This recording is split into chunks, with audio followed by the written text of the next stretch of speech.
Close your eyes for a moment, or keep them open if you'd like. It doesn't matter really.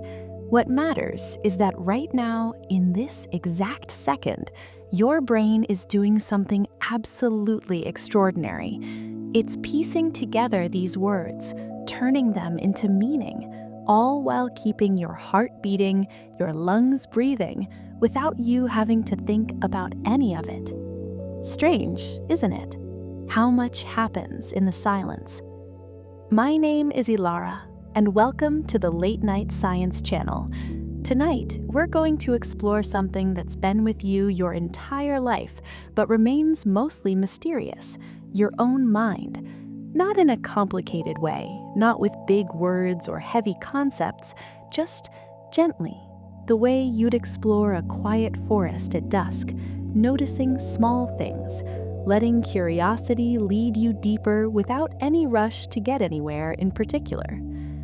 And hey, if you find yourself enjoying this kind of thing, these slow nighttime wanderings through science and wonder, go ahead and subscribe. No pressure, just if it feels right. And maybe hit that like button too if you want. It helps other people find their way here when they need something calm to listen to. But really, that's all the housekeeping we need to do.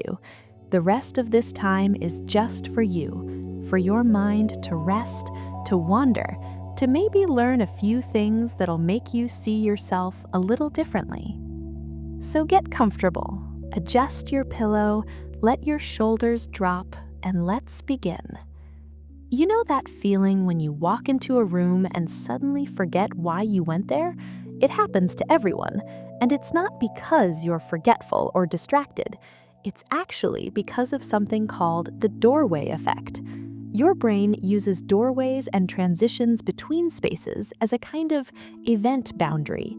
It's like your mind hits a soft reset button, closing one chapter and opening another. When you move through a doorway, your brain is essentially saying, "Okay, new context now, let's refresh." Which is why the thought you had in the kitchen can just disappear the moment you step into the hallway. It's kind of beautiful when you think about it. Your brain is constantly organizing your life into these little chapters, these moments and scenes, all without you asking it to. Every doorway you walk through is a tiny ending and beginning at once. And speaking of things your brain does without permission, have you ever noticed how time can feel different depending on what you're doing? An hour in a waiting room can feel like 3 hours, but 3 hours with a friend can feel like 20 minutes.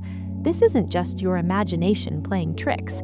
Your brain actually processes time based on how much new information it's taking in. When you're bored, you're hyper-aware of each passing moment, so time stretches out like taffy. But when you're engaged, absorbed in something, your brain is too busy processing everything else to keep close track of the clock. Time just slips by.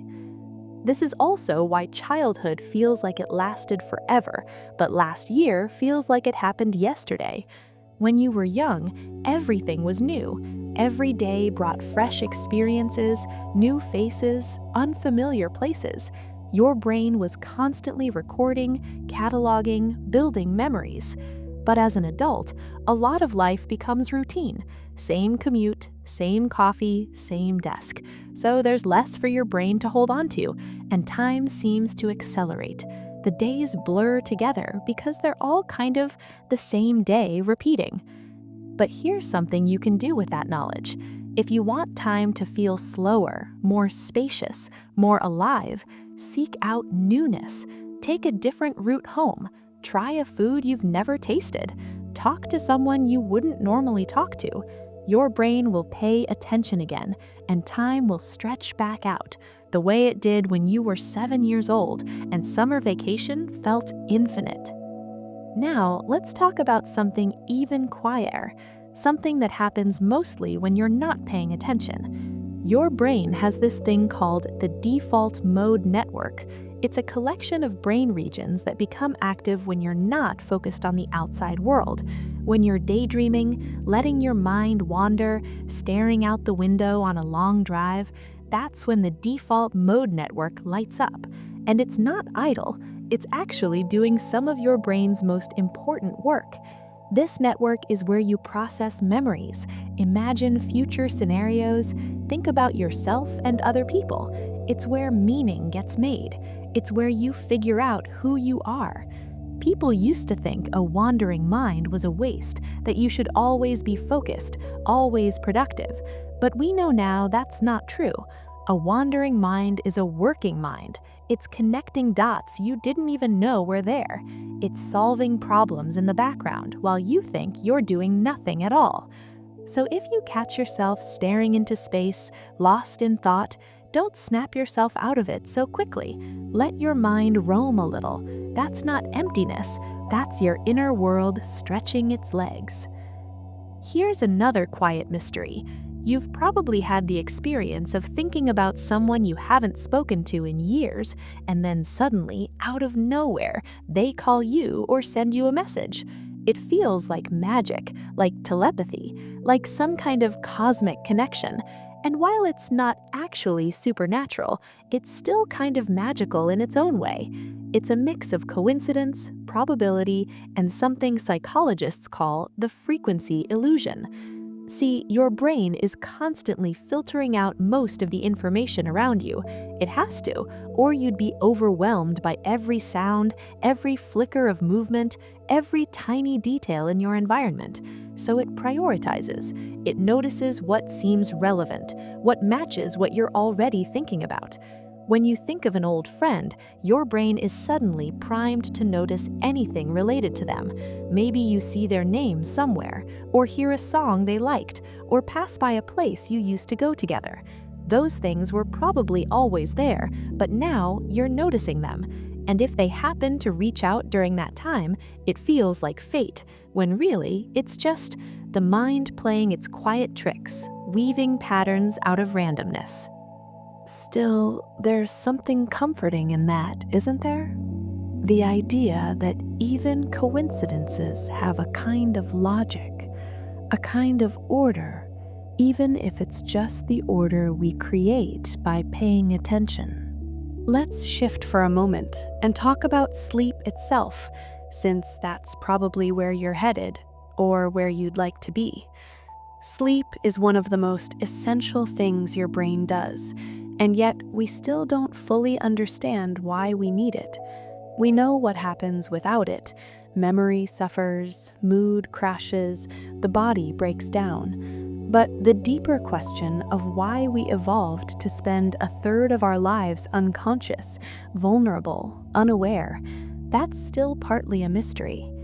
What we do know is that sleep is when your brain does its cleaning. There's a system called the glymphatic system that becomes active while you sleep. It flushes out toxins, waste products that build up in your brain throughout the day. Think of it like your brain taking out the trash. During the day, it's too busy to tidy up, but at night, when everything quiets down, the cleaning crew comes in. Sleep is also when your memories get sorted. The hippocampus, that small seahorse-shaped region deep in your brain, replays the day's experiences, deciding what to keep and what to let go. It's like your brain is going through a huge pile of papers, filing some away, shredding others. That's why a good night's sleep can make a problem seem clearer in the morning. It's not just rest, it's reorganization. Your brain is literally reshaping itself while you dream. And dreams are their own kind of wonder. During REM sleep, your brain becomes almost as active as it is when you're awake. It's creating entire worlds, full stories, vivid images, intense emotions, all out of nothing but neurons firing in patterns. You're the director, the actor, and the audience all at once. And most of the time, you don't even remember it. You wake up with maybe a fragment, a feeling, a strange image that fades as soon as you try to hold on to it. Some researchers think dreams are your brain's way of rehearsing for real life, running through scenarios, processing fears, working through emotions.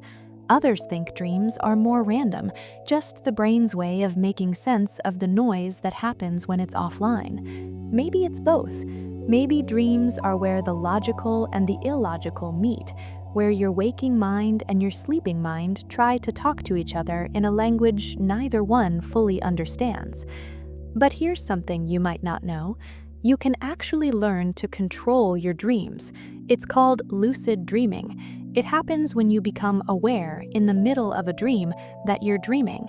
Once you realize it, you can sometimes change things, fly if you want to, visit impossible places, talk to people who aren't there anymore. It takes practice, but people who do it regularly say it's one of the most extraordinary experiences a mind can have.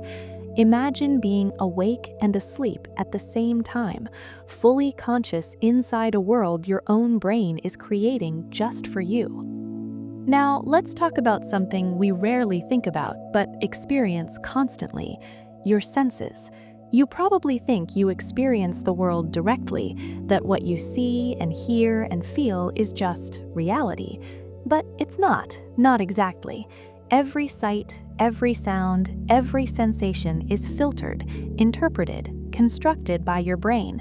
What you experience is less like a photograph and more like a painting. Your brain is the artist, and it's taking liberties. Take color, for example. Color doesn't exist out there in the world, not really. What exists is light, wavelengths bouncing off objects and hitting your eyes. But the experience of red or blue, that happens in your brain. It's an interpretation, and not everyone's brain interprets it the same way. That's why some people are colorblind. Their brains just paint the picture a little differently. The same goes for sound. Sound is just air molecules vibrating, but your brain turns those vibrations into music, into voices, into meaning. And touch is just pressure, temperature, texture, signals sent from nerve endings to your brain. But your brain turns it into softness, warmth, pain, pleasure. Every sensation you've ever had is a translation, a story your brain is telling you about the world outside.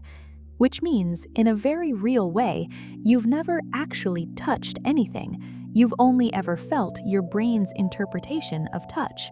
You've never heard anything, only your brain's version of sound. You've never seen the world, only the image your brain has painted for you.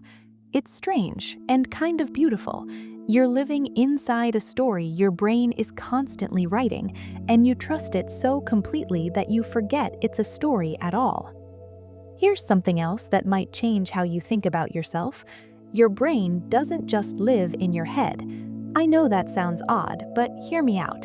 There's a whole network of neurons in your gut, something like 100 million of them, sometimes called the second brain. It communicates with your actual brain constantly, sending signals up and down through something called the vagus nerve. That's why you get butterflies in your stomach when you're nervous.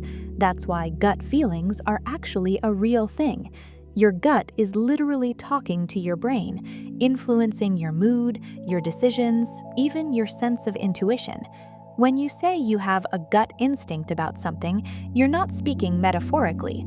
You're describing an actual physical process, a conversation happening between your stomach and your mind. And it goes both ways. Your brain affects your gut too.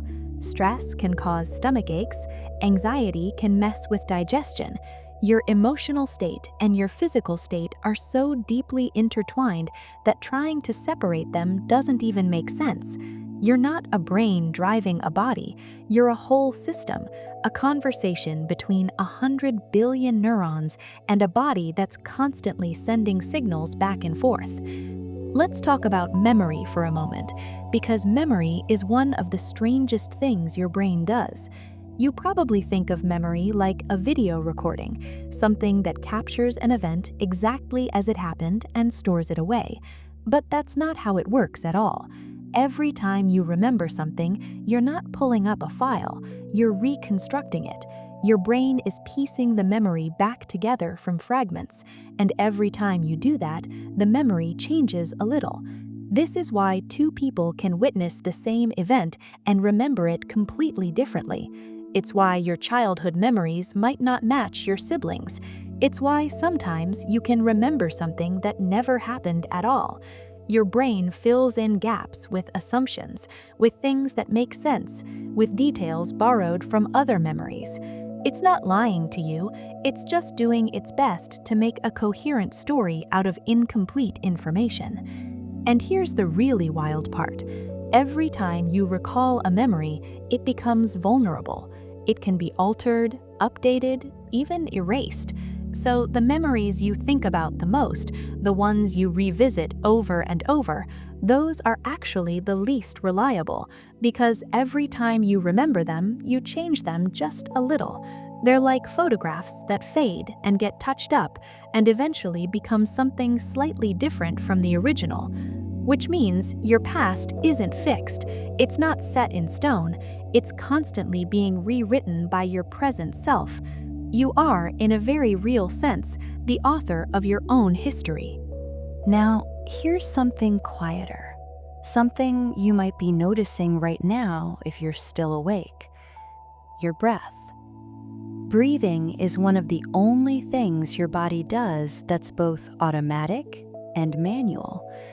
Your brain handles it for you, keeping you alive without any effort on your part. But you can also take control of it whenever you want. You can slow it down, speed it up, hold it, change it. And your breath is one of the most powerful tools you have for changing your mental state.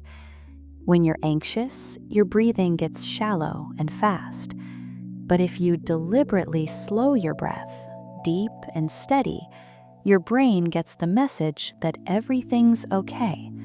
Your heart rate slows down, your muscles relax. It's like you're sending a signal to your whole nervous system, telling it to calm down. This is why every meditation practice, every relaxation technique, every method for managing stress starts with the breath, because it's the bridge between your conscious mind and your unconscious body. It's the place where you have control, where you can step in and change what's happening inside you. So if you're still listening, still awake, try it now. Breathe in slowly, as deep as you comfortably can. Hold it for a moment, then let it out even slower than you breathed in. Do that a few times. Notice how your body feels. Notice how your mind quiets down just a little. That's you taking control. That's you changing your own story. Let's talk about something you've definitely experienced but maybe never thought about: the feeling of being watched. You've probably felt it before. You're sitting somewhere, minding your own business, and suddenly you just know someone is looking at you. You turn around, and sure enough, there they are. It feels almost supernatural, like you have a sixth sense. But it's not magic. It's your brain being incredibly sensitive to tiny, tiny cues. A shift in the light, a faint sound, maybe even something you saw in your peripheral vision without consciously noticing it. Your brain picks up on these fragments and makes a guess. Someone's looking at you. And a lot of the time that guess is right, so it feels uncanny. But here's the thing. You don't remember all the times you felt watched and turned around and no one was there. Your brain forgets those moments because they're not interesting. They don't mean anything. So you only remember the hits, not the misses, and it feels like you have some kind of psychic ability, when really it's just statistics and selective memory. Still, there's something kind of wonderful about it. Your brain is constantly reading the environment, scanning for information, trying to keep you safe. Even when you think you're not paying attention, some part of you is always watching, always listening, always on guard. You're never fully unaware. Some part of you is always awake, Here's another strange one. Your brain is really, really bad at doing nothing, like genuinely terrible at it. If you've ever tried to meditate, you know what I mean. You sit down, close your eyes, try to clear your mind, and within seconds, thoughts start bubbling up. Random thoughts, grocery lists, song lyrics, something embarrassing you said in high school. It's like your brain will grab onto anything at all, just to avoid being empty. Psychologists did an experiment once where they put people in a room alone with nothing to do except sit and think. They could just be with their thoughts for 15 minutes, but they also gave them a button that would deliver a mild electric shock. Nothing dangerous, just uncomfortable. And you know what happened? A significant number of people, after just a few minutes of sitting alone with their thoughts, shocked themselves. They chose physical discomfort over mental stillness. That's how much we struggle with silence, with boredom, with just being. Our brains are so used to constant input, constant stimulation, that the absence of it feels unbearable. We'd rather feel pain than feel nothing. But that's also why practices like meditation are so valuable, not because they're easy, but because they teach you to sit with that discomfort, to let your mind be still, or at least less noisy. It's like training a muscle. At first, it's hard, frustrating even, but over time, you get better at it. And the stillness, when you find it, is unlike anything else. It's where you meet yourself, the part of you that exists underneath all the noise. Let's talk about faces for a second. Human beings are obsessed with faces. Your brain has an entire region dedicated just to recognizing them. It's called the fusiform face area, and it's so specialized, so finely tuned, that you can recognize a familiar face in a fraction of a second, even in a crowd, even from a distance.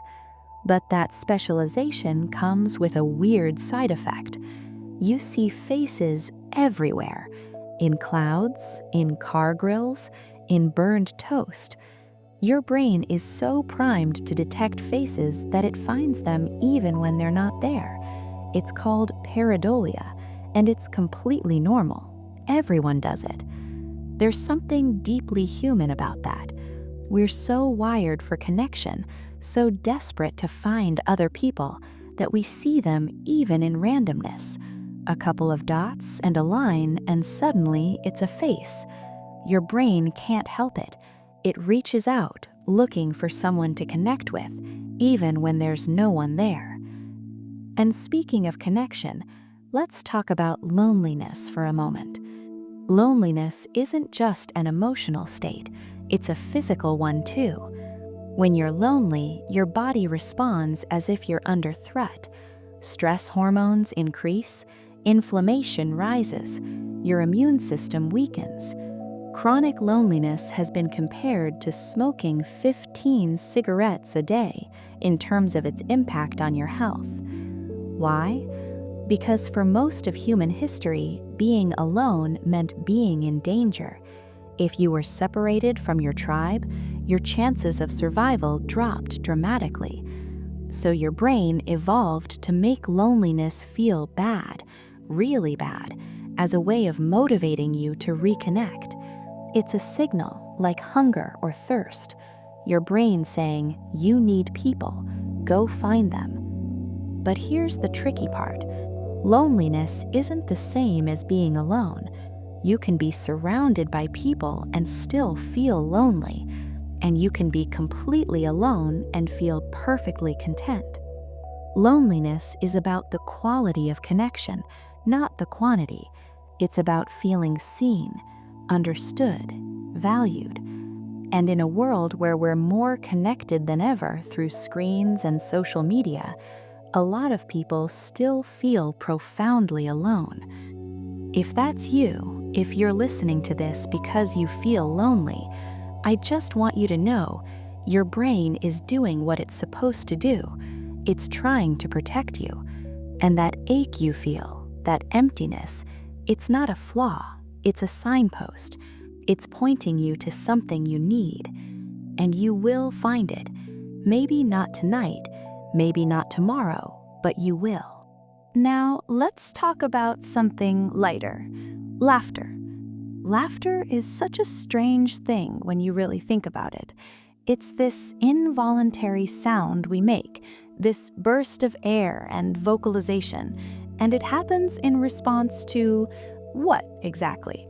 Sometimes it's humor, sometimes it's nervousness, sometimes it's just because someone else is laughing and it's contagious.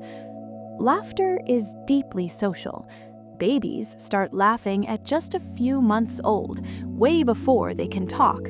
And studies show that you're 30 times more likely to laugh when you're with other people than when you're alone. Laughter is a signal. It says, I'm safe, you're safe, we're okay. It strengthens bonds, releases tension, creates a sense of belonging. And it's good for you too. When you laugh, your brain releases endorphins, those natural feel-good chemicals. Your muscles relax, your stress levels drop, even your pain tolerance increases. There's a reason people say laughter is the best medicine. It's not just a metaphor. But here's my favorite thing about laughter. It's universal. Every culture, every language, every human society that's ever existed has laughter. The sound of it might vary a little, but the feeling behind it, that shared moment of joy, that's the same everywhere.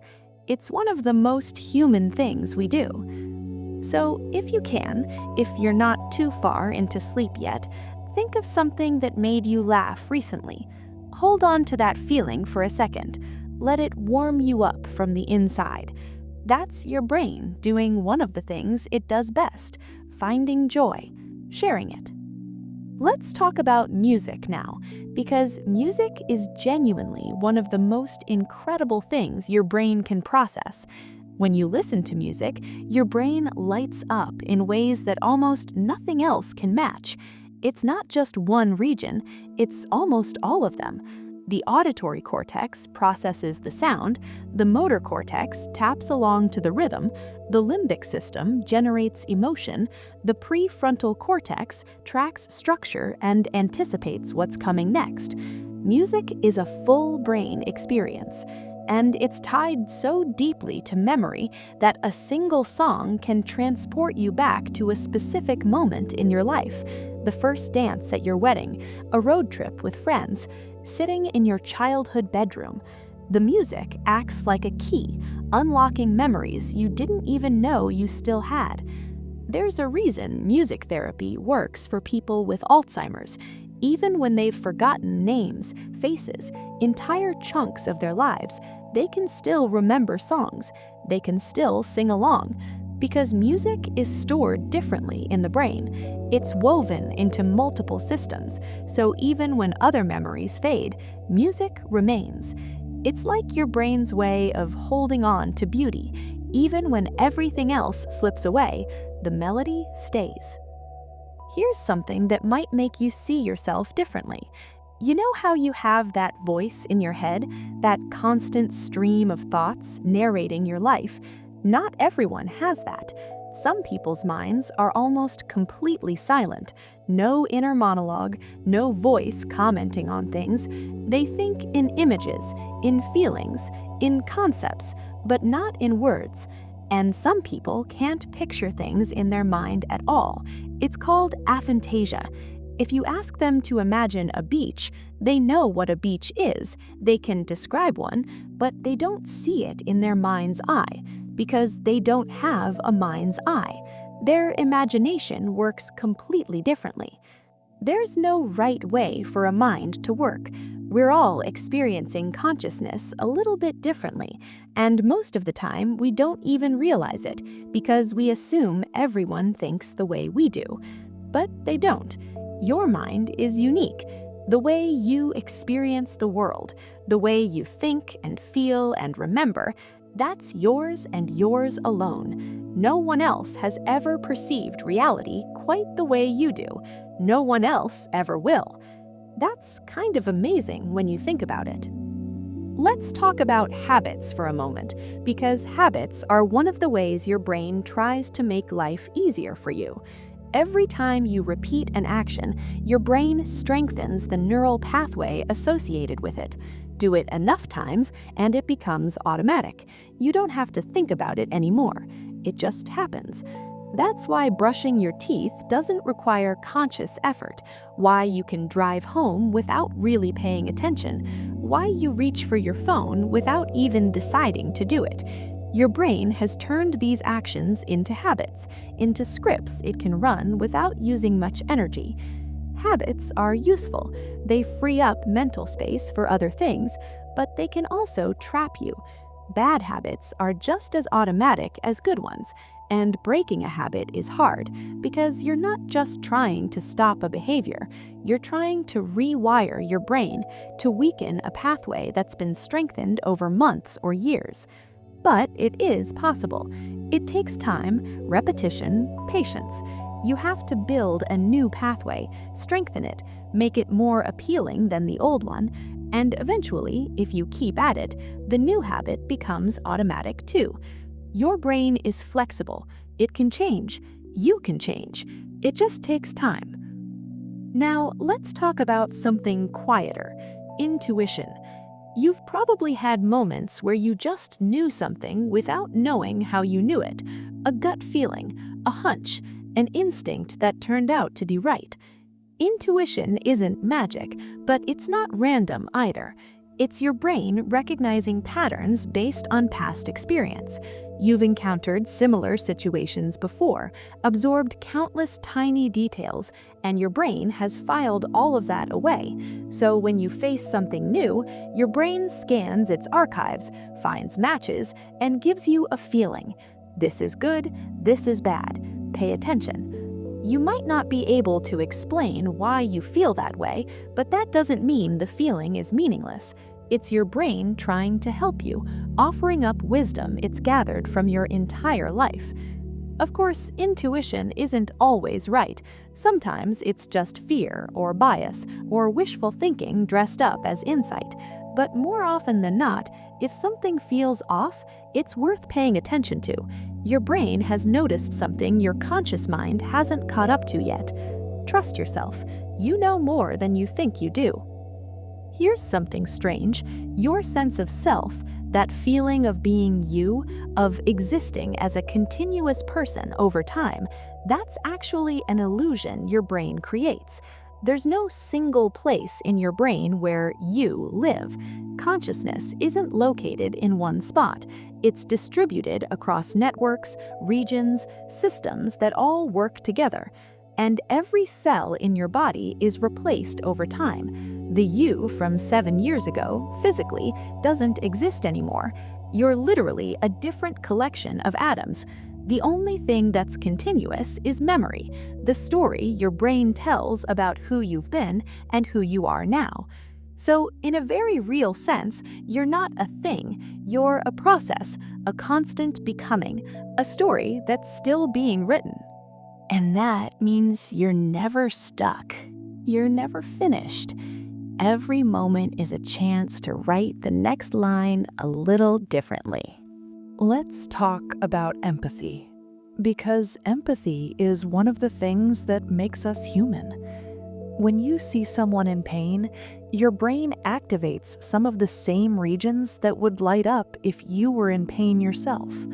You're not just observing their suffering, you're feeling an echo of it. That's mirror neurons at work. They fire both when you perform an action and when you watch someone else perform it. They're part of why yawns are contagious, why smiling is contagious, why emotions can spread through a group without anyone saying a word. Empathy is a superpower, but it's also exhausting. If you're someone who feels things deeply, who picks up on other people's emotions easily, you probably know what I mean. The world can feel overwhelming sometimes. like you're carrying everyone's feelings along with your own. If that's you, be gentle with yourself. Your sensitivity isn't a weakness, it's a gift. It's what allows you to connect, to understand, to care. Just remember to set boundaries. You can care about someone without absorbing their pain. You can be kind without losing yourself.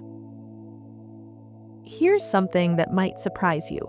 Your brain is always trying to predict what's going to happen next. It's constantly making guesses, running simulations, preparing you for the future. Most of the time, you don't even notice because the predictions are accurate. But when something unexpected happens, when reality doesn't match the prediction, that's when you feel surprise. That's also why jokes work. A joke sets up an expectation, then breaks it in a clever way. Your brain predicts one ending, gets a different one, and that mismatch creates laughter. It's also why change is hard. Your brain likes predictability. It feels safe. When things are uncertain, when the future is unclear, your brain goes into alert mode. Stress levels rise. Anxiety kicks in. Because unpredictability, in evolutionary terms, meant danger. But unpredictability also means possibility. It means growth. It means life isn't over yet, isn't decided, isn't written. And learning to sit with that uncertainty, to be okay with not knowing what comes next, that's one of the hardest and most important things you can learn. You don't have to have it all figured out. No one does. Let's talk about regret for a moment. Regret is one of those emotions that can eat at you if you let it. Wishing you'd said something different, done something different, chosen a different path. It's your brain running simulations of alternate realities, imagining how things could have gone. And here's the thing. Those alternate realities don't exist. They never did. You made the choice you made with the information and the emotional state you had at the time. Looking back with hindsight and wishing you'd done better, that's not fair to the person you were back then. Regret can be useful if it teaches you something, if it helps you make better choices going forward. But if it's just keeping you stuck, replaying the past over and over, it's not serving you. Your past doesn't define you. It's shaped you, yes, but it doesn't cage you. You're allowed to forgive yourself. You're allowed to let go. Now let's talk about awe. Awe is that feeling you get when you encounter something vast, something beyond your normal frame of reference. Standing at the edge of the ocean, looking up at the stars, listening to a piece of music that makes your chest ache. Awe is one of the most powerful emotions a human can experience. It shrinks your sense of self, makes your problems feel smaller, connects you to something larger. Studies show that people who regularly experience awe are happier, more generous, more patient. It changes your perspective in ways that last. And the beautiful thing is, you don't need to travel somewhere exotic to feel it. Awe is available everywhere if you're paying attention. In a sunset, in the way light filters through leaves, in the kindness of a stranger. All you have to do is look. Let's talk about silence. Real silence, not just the absence of noise. True silence is almost impossible to find in the modern world. There's always something. Traffic in the distance, a hum from electronics, the buzz of a refrigerator. But when you do find silence or something close to it, something interesting happens. Your brain doesn't relax. It gets more active. In the absence of external input, it starts generating its own. You start noticing your heartbeat, your breath, the ringing in your ears that's always there but usually masked by other sounds. Silence can be uncomfortable at first. Your mind fills it with thoughts, worries, memories.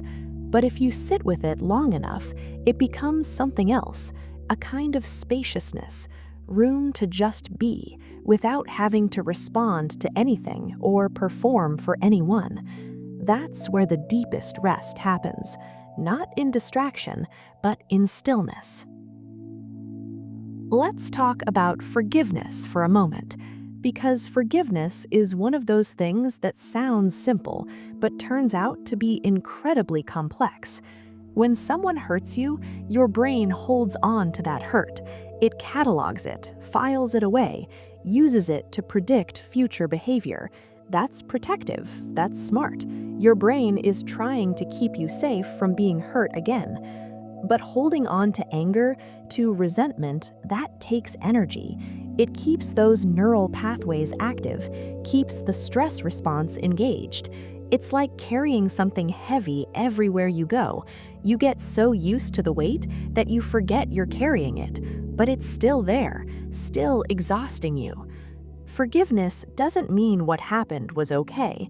It doesn't mean you have to trust that person again or let them back into your life.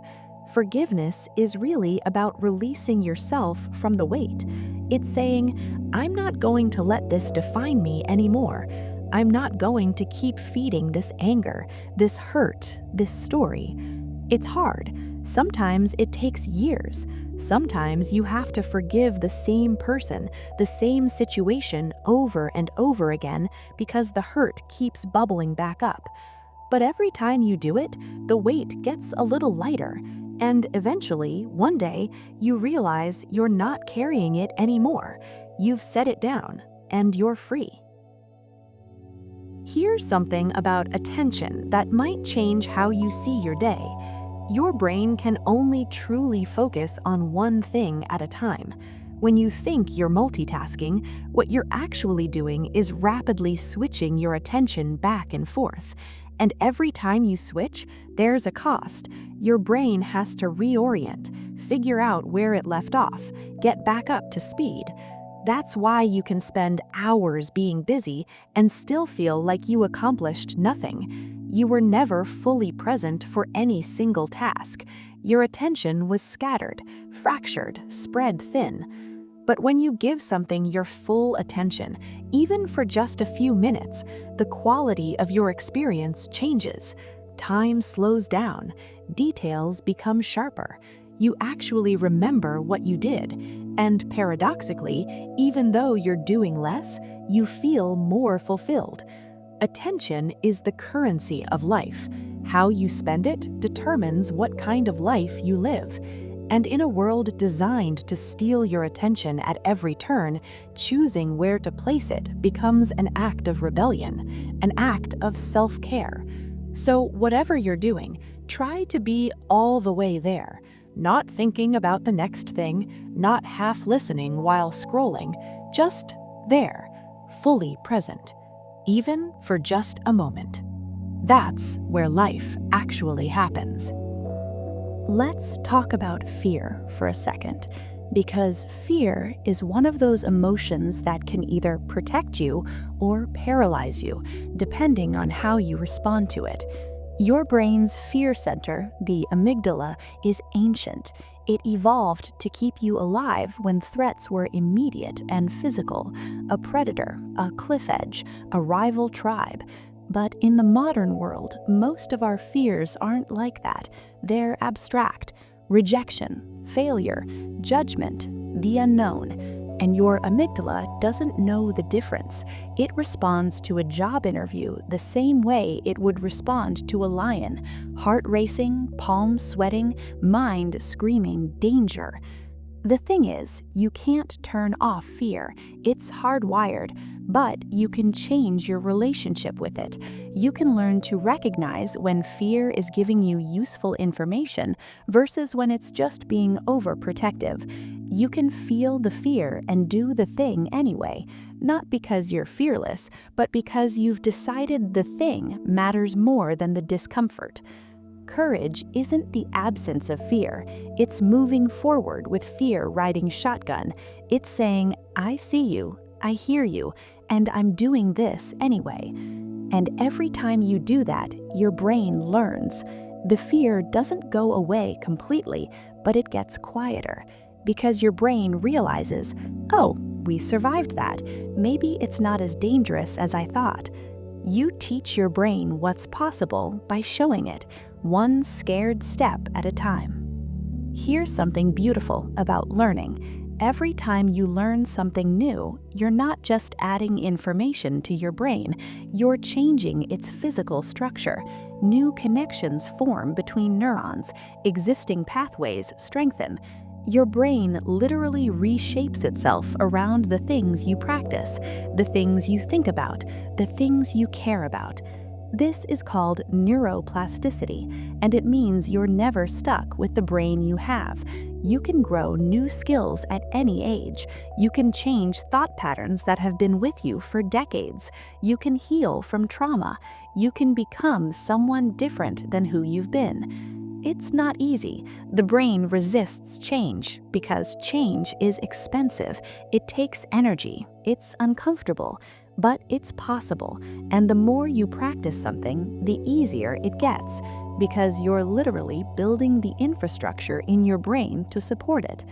So if there's something you want to learn, something you want to become, don't let age or past failures stop you. Your brain is capable of more than you think. It's waiting for you to show it what you want to build. Let's talk about gratitude, because gratitude is one of those things that sounds almost too simple to be powerful, but the research on it is pretty clear. People who regularly practice gratitude, who take time to notice and appreciate good things in their lives, are happier, they're healthier, they sleep better, they have stronger relationships. Why? Because gratitude shifts your attention. Instead of focusing on what's missing, what's wrong, what you don't have, you start noticing what's there. And your brain is always looking for patterns, always trying to figure out what to pay attention to. If you train it to look for things to be grateful for, it gets better at finding them. It's not about toxic positivity, about pretending everything is fine when it's not. You can acknowledge difficulty and still find things to appreciate. The warmth of your blanket, the fact that you woke up today, a kind word from a stranger, clean water, the sound of rain. Small things, quiet things, things that are easy to overlook but are actually kind of miraculous when you stop to think about them. Gratitude doesn't erase pain, but it makes room for other things to exist alongside it. It's a way of saying, yes, this is hard, and also there is still beauty here, still goodness, still reasons to keep going. And sometimes that's enough. Here's something about the present moment that's worth sitting with. Right now, in this exact second, you're okay. Whatever problems you have, whatever worries are circling in your mind, right now, in the physical present, you're breathing, you're alive, you're here. Most of our suffering doesn't come from the present, it comes from the past, from regrets and old wounds, or from the future, from fears about what might happen. But the present moment itself is almost always bearable. Sometimes it's even peaceful. This is the foundation of mindfulness, not some mystical state, just being here, noticing what's actually happening right now instead of being lost in the story about what happened or what might happen. Your breath moving in and out, the weight of your body, the sounds around you, the temperature of the air. This moment, just as it is, without needing it to be different. It's simple, but it's not easy. The mind wants to wander, wants to plan, wants to solve, wants to protect. But every time you bring it back to now, you're practicing a kind of freedom. Freedom from the past that's already gone. Freedom from the future that hasn't arrived. Just this, just now, just breath. Let's talk about comparison, because comparison is one of the quickest ways to make yourself miserable. Your brain is wired to compare. It's how you make sense of things, how you know if you're doing well or poorly, if you're safe or in danger. But in the modern world, comparison has gone haywire. You compare yourself to people on social media, people who are showing you their highlight reel while you're living your behind the scenes. You compare your beginning to someone else's middle, your struggles to their successes, and it feels terrible because the comparison is rigged from the start. Here's the truth. There will always be someone smarter, richer, more attractive, more successful, more whatever than you. Always. That's not a flaw in you. That's just, well, reality. There are billions of people in the world. Someone's going to be ahead of you in any metric you choose. But there's also always going to be someone behind you, someone who would give anything to have what you have, to be where you are. The only comparison that matters is between who you are today and who you were yesterday. Are you growing? Are you learning? Are you becoming more of who you want to be? That's the only race that matters, and you're the only one running it. Here's something about sleep that might help you drift off. Your body temperature drops when you're falling asleep. That's part of the process. Your core temperature needs to cool down by a couple of degrees for sleep to come. That's why a hot bath before bed can actually help you sleep. It seems counterintuitive, but what happens is the heat causes your blood vessels to dilate, and when you get out of the bath, your body releases that heat rapidly. Your temperature drops, and your brain gets the signal that it's time to sleep.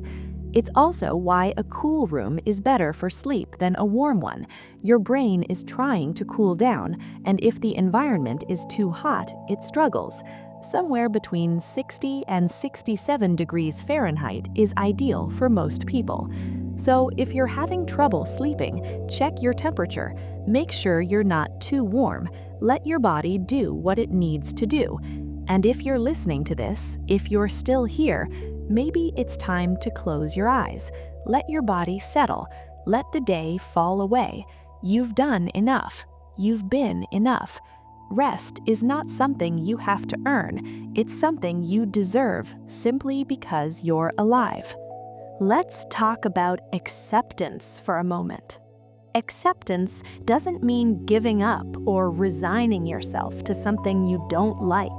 It means acknowledging reality as it is, right now, without fighting it. Because fighting reality is exhausting, and it doesn't change anything. It just adds suffering on top of whatever's already difficult. This moment is what it is. This situation is what it is. You can work to change it.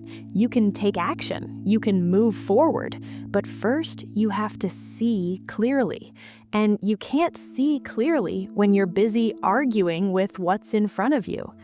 Acceptance is the starting point. It's saying, okay, this is where I am. I don't like it, but it's true. Now what? And from that place of clear-eyed acceptance, you can actually move. You can make choices. You can change direction. But as long as you're stuck in denial or resistance, you're just spinning your wheels. Reality doesn't care if you accept it or not. It just is. But your suffering, that's optional. That's the part you can let go of. Here's something about sadness. Sadness is not the same as depression, and it's not something to be fixed or pushed away. Sadness is a natural response to loss, to disappointment, to change. It's your heart acknowledging that something mattered to you. If you never felt sad, it would mean you never cared about anything. Sadness is the price we pay for love, for connection, for hope.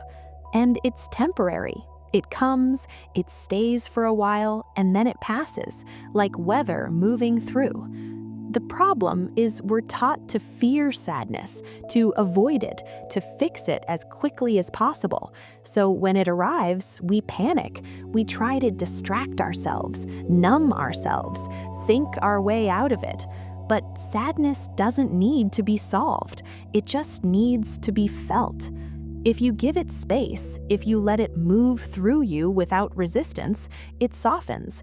It doesn't disappear, but it becomes bearable. And underneath it, you often find something else: relief, clarity, even a strange kind of peace. So if you're sad right now, that's okay. You don't have to be happy all the time. You're allowed to feel what you feel. And this feeling, like every feeling, will pass. Let's talk about wonder for a moment. Wonder is that feeling you get when you encounter something that makes you stop and really look. A spider's web covered in dew, the way a flock of birds moves as one, the fact that your heart has been beating your entire life without you ever asking it to. Wonder is closely related to awe, but it's quieter, more intimate. It's not about something vast and overwhelming. It's about noticing the extraordinary hiding in the ordinary. And wonder is good for you. It pulls you out of yourself, out of your worries and your plans and your endless mental chatter. It reminds you that the world is full of things you don't understand, things you'll never fully understand, and that's okay. That's beautiful even. You don't have to have all the answers. You don't have to figure everything out. You can just look. Just notice. Just let yourself be amazed by the fact that any of this exists at all, including you. Here's something about endings. Every ending is also a beginning. The end of a relationship is the beginning of a new chapter of your life.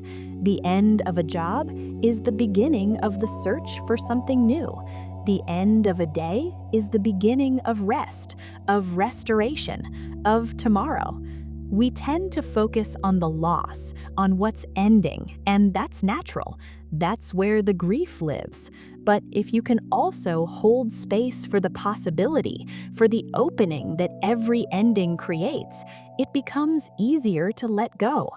Nothing lasts forever. Not the good, not the bad, not anything. And that's okay. That's how life works. It's a constant cycle of beginnings and endings, of holding on and letting go. Resisting that only makes it harder. So if something is ending in your life right now, if you're in that in-between space where one thing is over and the next thing hasn't started yet, know that this is part of the process, this liminal space, this uncertainty. It's not a mistake, it's just life unfolding the way it does. And something new is coming. You don't know what yet, but it's coming. Let's talk about identity for a moment. Who you think you are, that's just a story.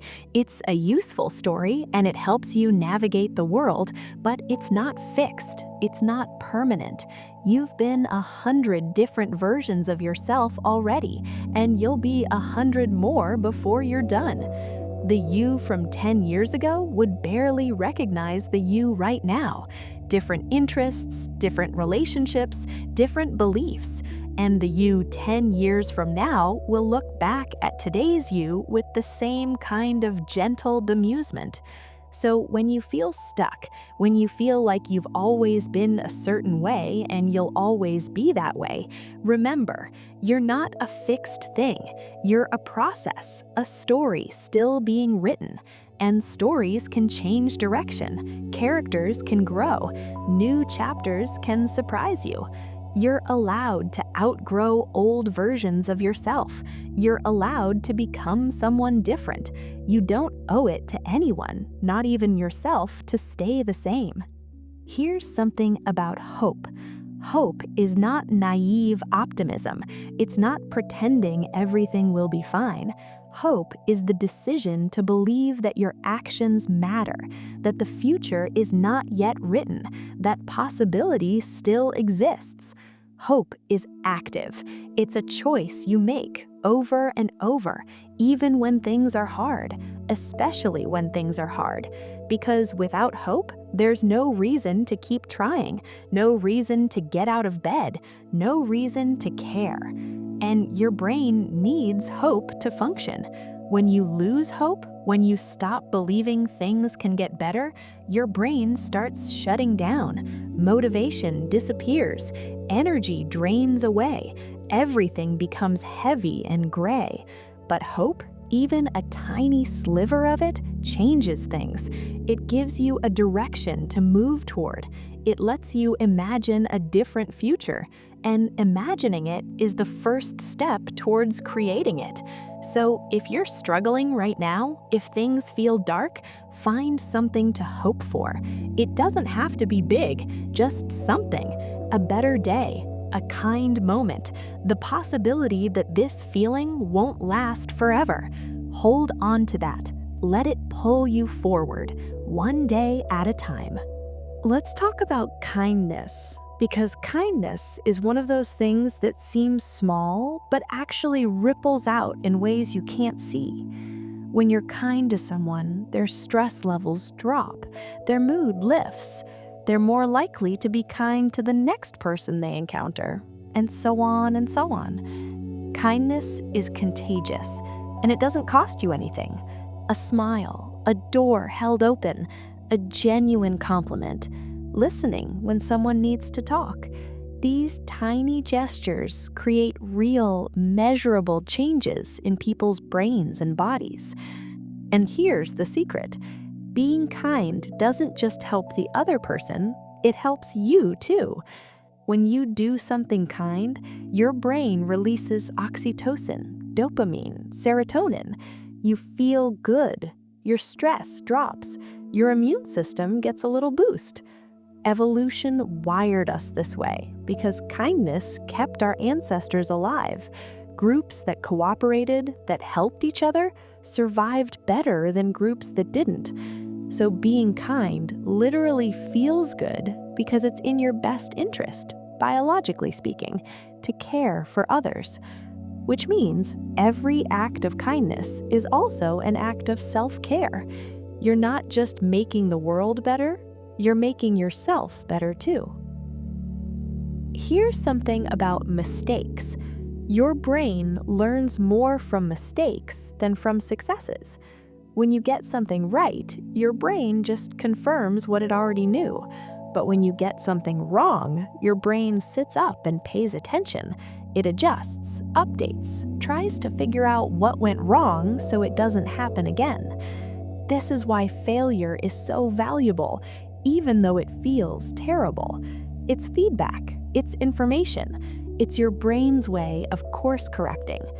But we're taught to fear mistakes, to avoid them at all costs, to feel shame when we mess up. So we play it safe. We don't try new things. We stay in our comfort zone where we know we won't fail.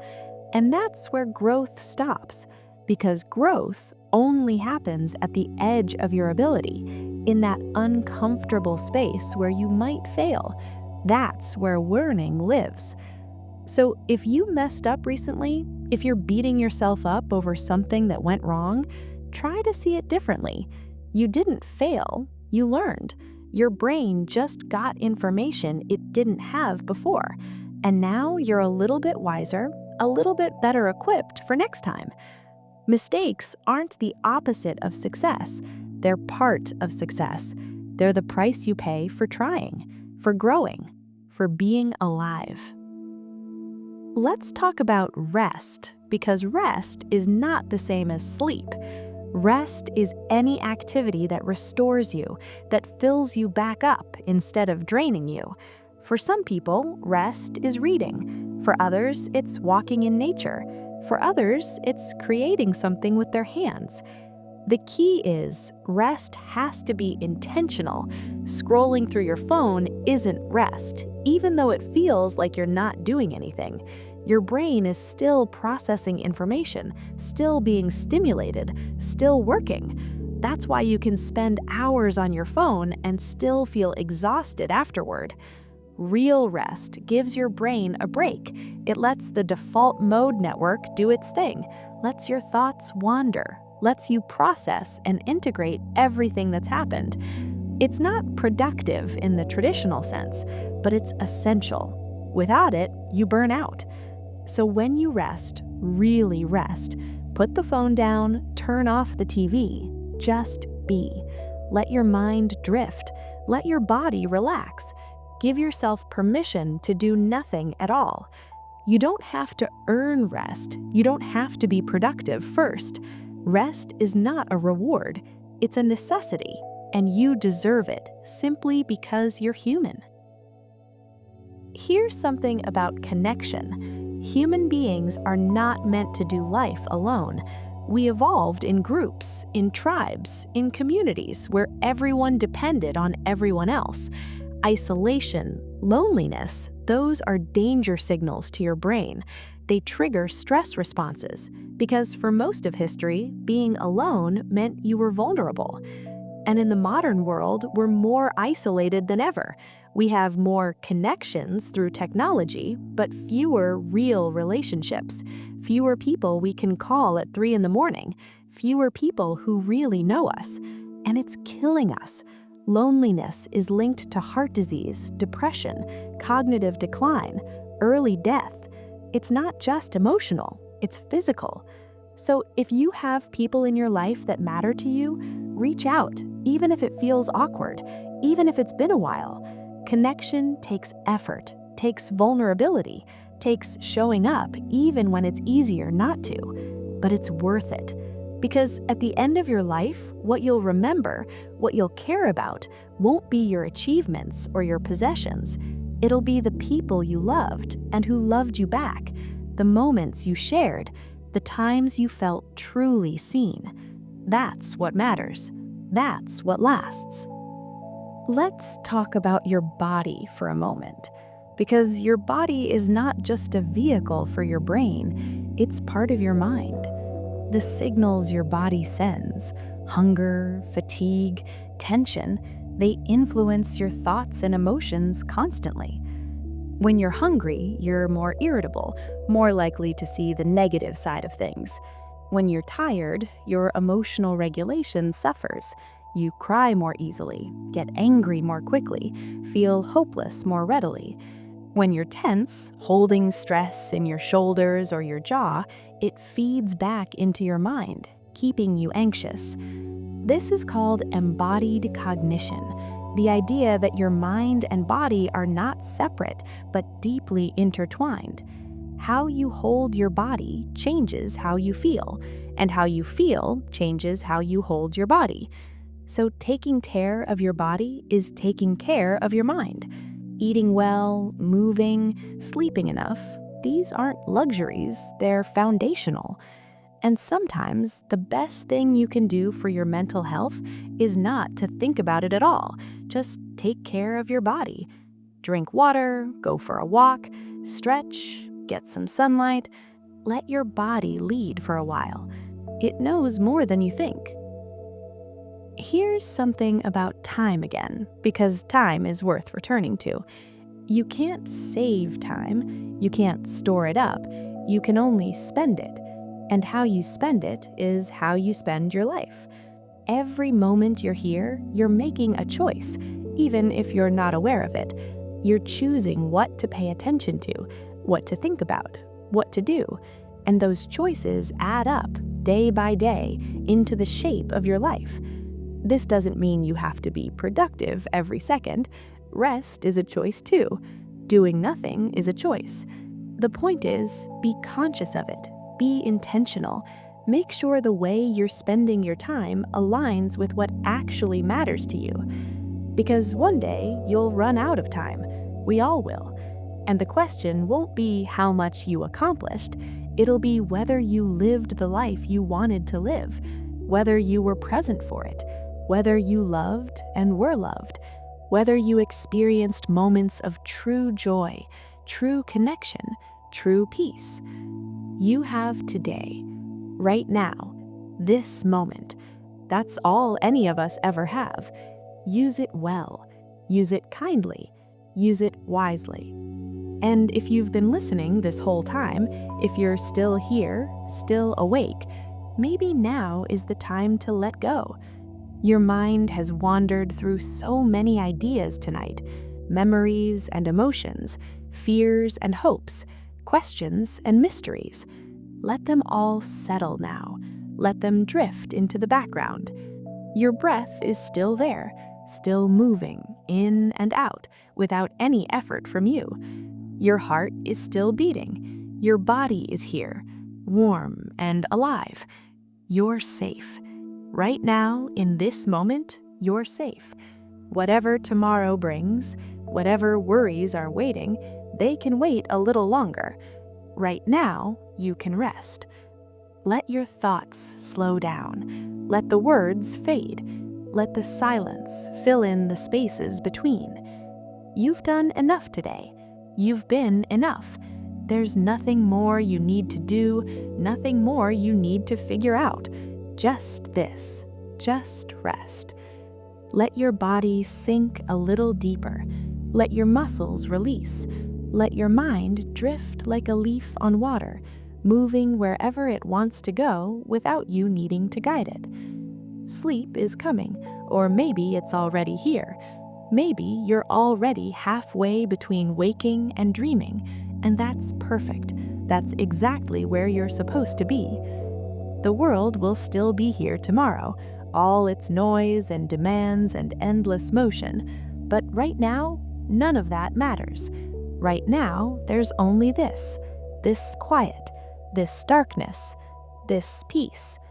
And somewhere in that peace, you'll find sleep. It'll come when it comes, gentle and inevitable as night. And when it does, when you finally let go completely, know that you're held by the earth beneath you, by the quiet around you, by the vast and mysterious workings of your own beautiful mind. Sleep well, dream softly, and if you enjoyed this quiet journey through the psychology of being human, there's more waiting for you whenever you need it. Just click, and I'll be here. But for now, rest. Let everything else fade away. You've earned this moment of peace, this gift of sleep. Thank you for spending this time with me. Let me know in the comments where you're watching from and what time it is for you right now. I love hearing from all of you. This is Elara, signing off from the Late Night Science Channel. Sleep well, fellow traveler, wherever and whenever you are.